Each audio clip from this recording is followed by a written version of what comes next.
Minasan, konnichiwa.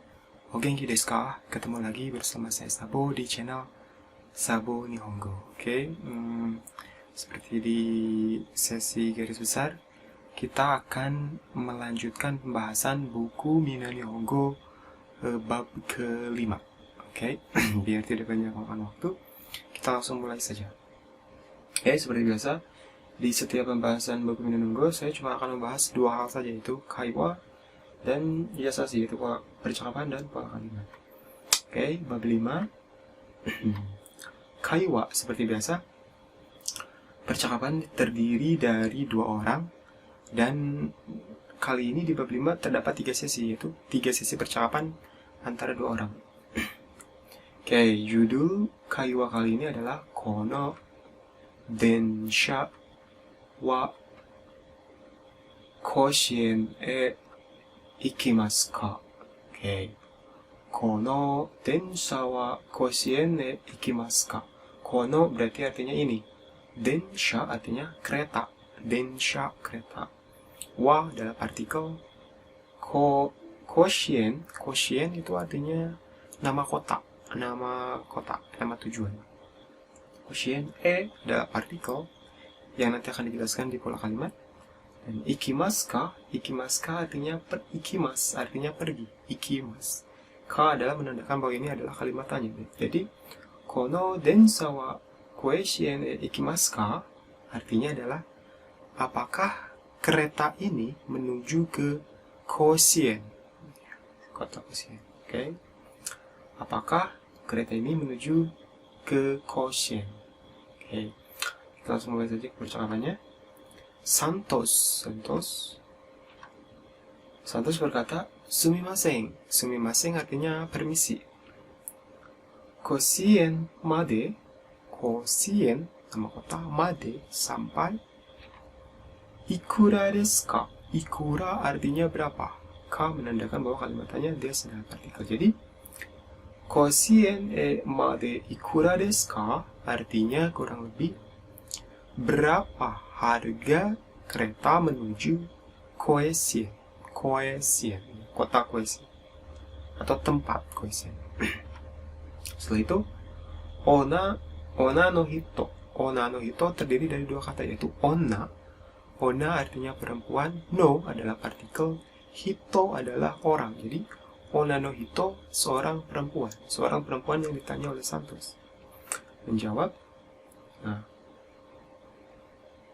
350 yen desu. 300, 50 yen adalah mata uang Jepang, yen, desu, partikel. Oke, terus Santos menjawab, 350 yen desu. Ne? Oh, 350 yen. Ne? Setelah itu, arigatou gozaimashita. Arigatou gozaimashita yang sudah kita tahu artinya terima kasih banyak. Arigatou gozaimashita. Terima kasih banyak. Terus, ona no hito, untuk seorang perempuan menjawab, dou itashimashite. Dou itashimashite artinya sama-sama. Oke. Sesi pertama sudah selesai. Setelah itu, Santos di sesi kedua melakukan percakapan lagi dengan orang lain. Oke, Santos berkata, sumimasen, permisi. Koshien wa nanban sen desu ka? Sumimasen, permisi. Koshien, nama tempat atau kota atau daerah yang dituju oleh Santos. Wa adalah partikel. Nan itu apa atau berapa, tergantung predikatnya. Bang itu nomor. Sen di sini itu peron. Desu ka? Ka menandakan tanda tanya, kalimat tanya. Jadi, Koshien wa nanban sen desu ka? Berapakah nomor peron kereta menuju ke Koshien? Oke. Ekin ini adalah pegawai stasiun. Artinya pegawai stasiun menjawab, 5 ban sen desu. Peron nomor 5. 5番線です。peron nomor 5. Setelah itu Santos menjawab domo. Domo artinya terima kasih, kependekan dari domo arigatou gozaimasu. Oke. Setelah itu Santos melakukan percakapan ketiga. Setelah melakukan percakapan dengan wanita pegawai stasiun, sekarang dengan orang yang ketiga. Ano itu seperti gumaman. Kurang lebih seperti itu. Kono artinya ini. Kono densha. Densha artinya kereta. Wa artikel. Kosien Kosien nama tempat yang dituju. Ikimasu ka. Ikimasu ka. Ikimasu artinya pergi. Ka menandakan bahwa ini kalimat tanya. Jadi ikimasu ka itu menandakan apakah sudah pergi. Gitu. Kono kono densha wa Kosien de ikimasu ka? Apakah ini kereta yang akan menuju Koisien? Kata Santos. Terus hito no hito. Hito artinya laki-laki. No adalah partikel. Hito adalah orang. Jadi hito no hito artinya seorang laki-laki. Menjawab iye bukan. Sugino. Sugino artinya berikutnya. Sugino. Futsu biasanya artinya des yo. Des partikel, yo juga partikel. Jadi bukan. Kereta berikut biasanya. Jadi bukan ini yang akan dimaksud oleh seorang laki-laki ini. Sugino berikutnya. Futsu adalah biasanya. Jadi bukan kereta yang ditunjuk Santos yang menuju ke Koisien, tapi kereta berikutnya. Oke. Setelah itu Santos berkata, "So desu ka?" Oh begitu. "So desu ka?" Oh begitu. Domo artinya terima kasih. Oke. Untuk sesi kaiwa selesai. Selanjutnya kita akan masuk ke renshua, yaitu ya sesi tentang pola kalimat. Renshua. Oke. Pertama kita akan membahas tentang fungsi he. Fungsi he berhubungan dengan tempat. Nah, maksudnya adalah jika menunjukkan pindah, arah pindahnya dinyatakan dengan menambahkan partikel he. Nah, maksudnya adalah he di sini kalau dalam bahasa Indonesia artinya adalah ke. Misalnya, saya pergi ke pasar. Nah, ke-nya itu dalam bahasa Jepang diganti dengan partikel he. Cuma ketika nama tempat ditambahkan partikel he, dibacanya bukan he, tapi menjadi e. Oke, biar tidak bingung, kita langsung ke contoh saja. Contohnya, Kyoto. Kyoto nama tempat.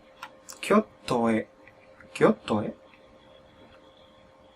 ikimasu. Kyoto nama tempat, partikel, ikimasu artinya pergi. Ikimasu. Jadi, Kyoto e ikimasu, saya pergi ke Kyoto. Oke, kita contoh selanjutnya. Nihon artinya Jepang. Adalah partikel yang kalau di bahasa Indonesia kan artinya ke. Kimasta artinya datang.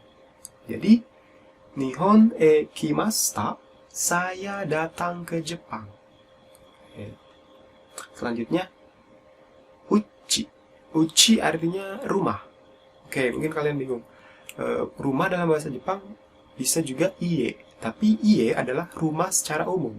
Sedangkan uchi maksudnya adalah rumah sendiri. Rumah sendiri yang disebutkan oleh si pembicara. Itu bahasa Jepangnya adalah uchi. Kalau iye artinya juga rumah, cuma secara umum. Uchiye.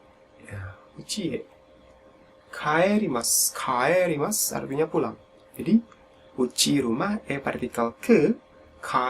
Kaerimasu artinya pulang. Jadi, saya pulang ke rumah. Oke. Selanjutnya adalah fungsi partikel mo. Apabila ingin menyangkal sebuah pernyataan secara total, maka ditambahkan partikel mo pada kata kerja negatif. Oke, jadi fungsi mo ini adalah ketika kita akan menjawab sebuah pertanyaan dan jawaban kita negatif dan dijawabnya ingin secara total, maksudnya kalau saya belum makan sama sekali, nah digunakan partikel mo untuk kata yang sama sekali. Oke? Biar tidak bingung, kita langsung ke contoh saja. Nah, contohnya seperti ini. Doko, doko artinya kemana. Doko, kemana atau di mana. Nah, berarti selanjutnya kita akan menambahkan partikel tempat. Mo, nah mo yang adalah partikel yang kita bahas. Ikimasen, ikimasen adalah bentuk kata kerja negatif. Kata bentuk positifnya adalah ikimas. Ikimas positif, ikimasen artinya negatif. Oke. Jadi dokoe mo ikimas artinya doko berarti kemana. Saya tidak pergi kemana-mana. Nah, fungsi partikel mo di sini adalah untuk menekankan kemana-mananya. Jadi secara total, saya tidak pergi kemana-mana. Dokoe mo ikimasen. Dokoe mo ikimasen. Saya tidak pergi kemana-mana. Oke, kita lanjut ke contoh kedua. Nani, nani mo, nani artinya apa, mo partikel untuk bentuk kata kerja negatif menyatakan jawaban yang negatif. Tabemasen, tabemasen adalah bentuk kata kerja negatif. Kata kerja positifnya adalah tabemas. Tabemas artinya makan. Tabemasen berarti tidak makan.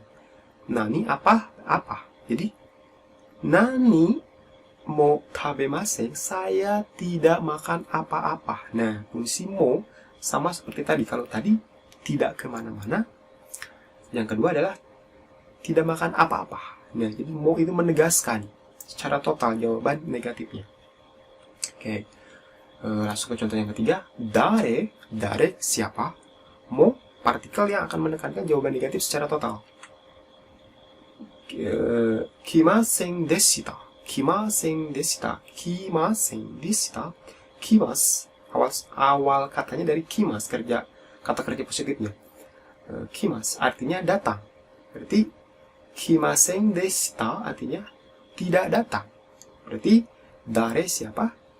Tidak ada yang datang siapa-siapa. Tidak ada yang datang siapa-siapa. Oke. Selanjutnya adalah fungsi D. Fungsi D. Partikel D digunakan untuk sarana atau cara. Partikel ini biasanya menghubungkan dengan sarana transportasi. Oke, misalnya contoh seperti ini. Saya pergi ke pasar menggunakan motor. Nah, menggunakan ini dalam bahasa Jepang itu menggunakan partikel D. D artinya menggunakan jika dalam bahasa Indonesia. Oke, biar tidak bingung kita langsung ke contoh saja. Contohnya adalah densha. Densha artinya kereta. D, nah D ini berarti memakai kereta. Densha D.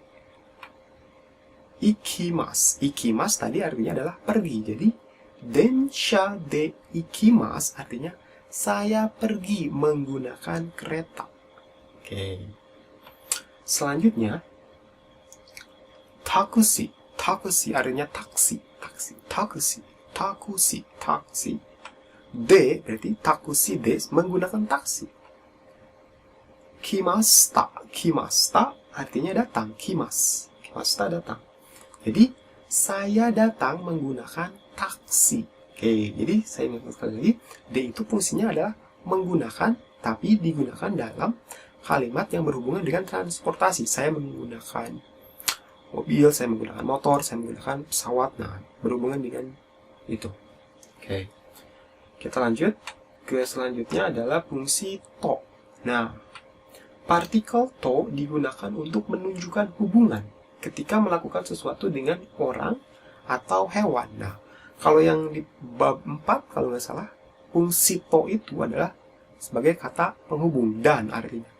Sedangkan di sini, to juga bisa berfungsi sebagai menunjukkan hubungan. Kalau bahasa Indonesia artinya dengan. Misalnya, saya pergi dengan teman. Nah, dengan di sini, dalam bahasa Jepang bisa menggunakan partikel to. Oke, biar tidak bingung, kita langsung ke contoh saja. Contohnya, kazoku. Kazoku. Kazoku artinya keluarga. To. Kazoku to. Berarti bersama keluarga. Dengan keluarga. Nihon artinya Jepang, negara. Berarti ke. Nihon ke Jepang.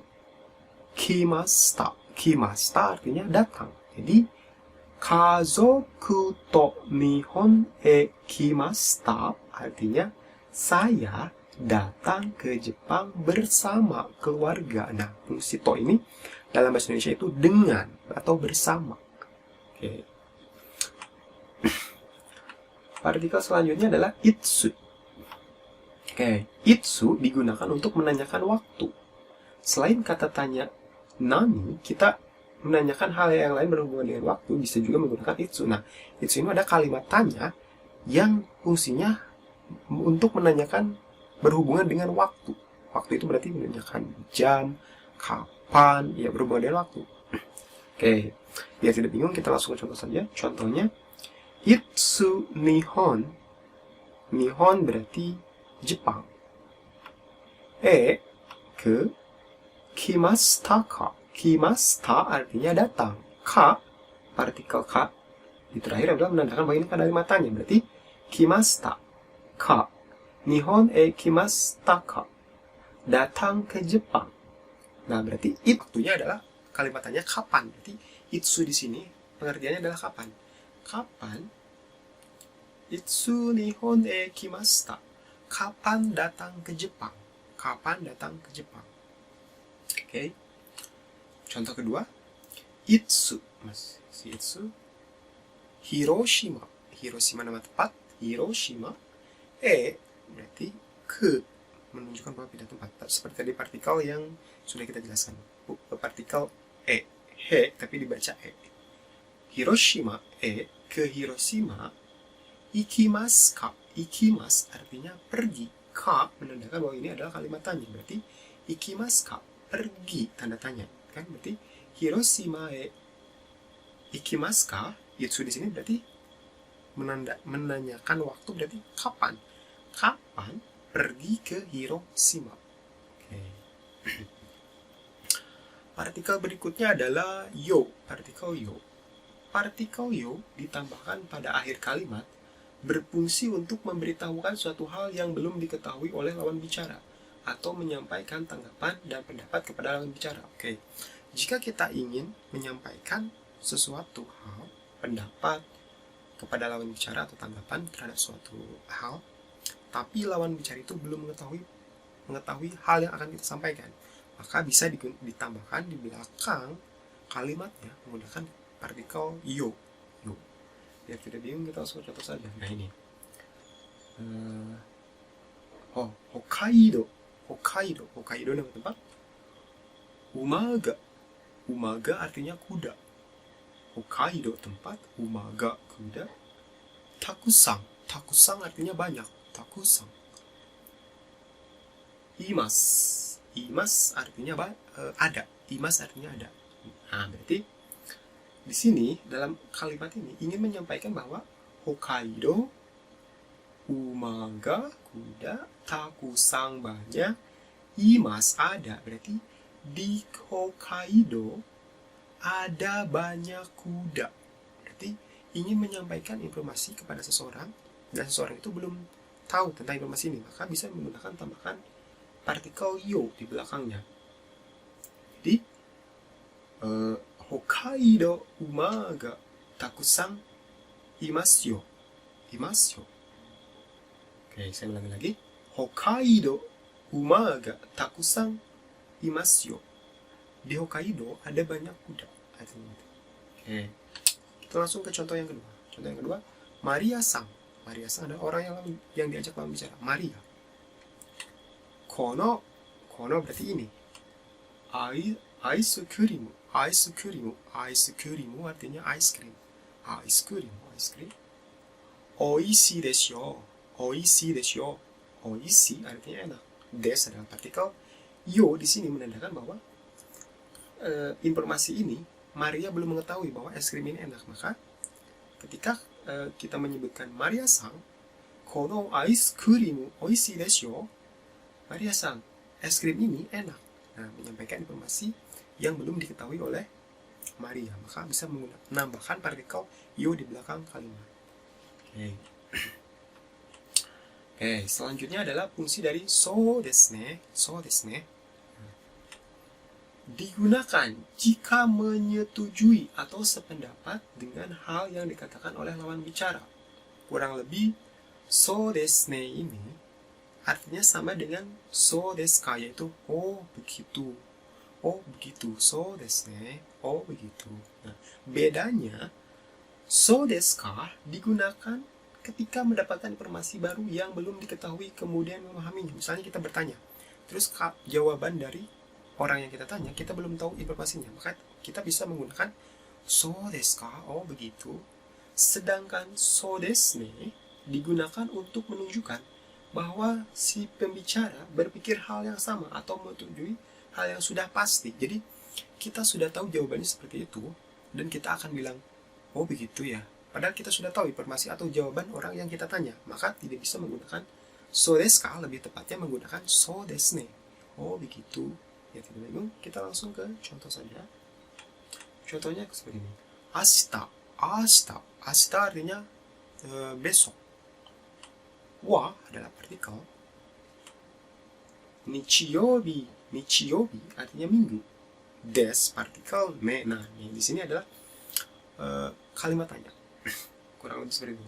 Atau kalimat bertanya tapi secara tidak langsung. Jadi ashita wa nichiyobi desu ne. Besok hari Minggu kan? Besok hari Minggu kan? Nah, tuliskan di sini. So desu ne. Ya, betul. So desu ne. Ya, betul.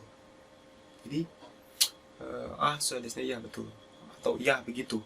Gitu. Jadi si pembicara sudah tahu bahwa besok Minggu, yang nanya sudah tahu bahwa besok Minggu, yang jawab pun sudah tahu besok adalah Minggu. Jadi dijawabnya adalah so desu ne. Ya betul atau ya begitu. Oke. Kurang lebih sekian untuk pembahasan buku Mina Nihongo bab 5. Jika minasang ada materi yang belum mengerti atau kurang jelas, boleh komen di kolom komentar di bawah. Oke. Sampai ketemu lagi. Terima kasih sudah menonton. Sampai ketemu lagi di pembahasan buku Mina Nihongo, berarti di bab selanjutnya, yaitu bab 6. Oke. Terima kasih sudah menonton. Sekali lagi terima kasih sudah menonton. Sampai jumpa. Mata ne.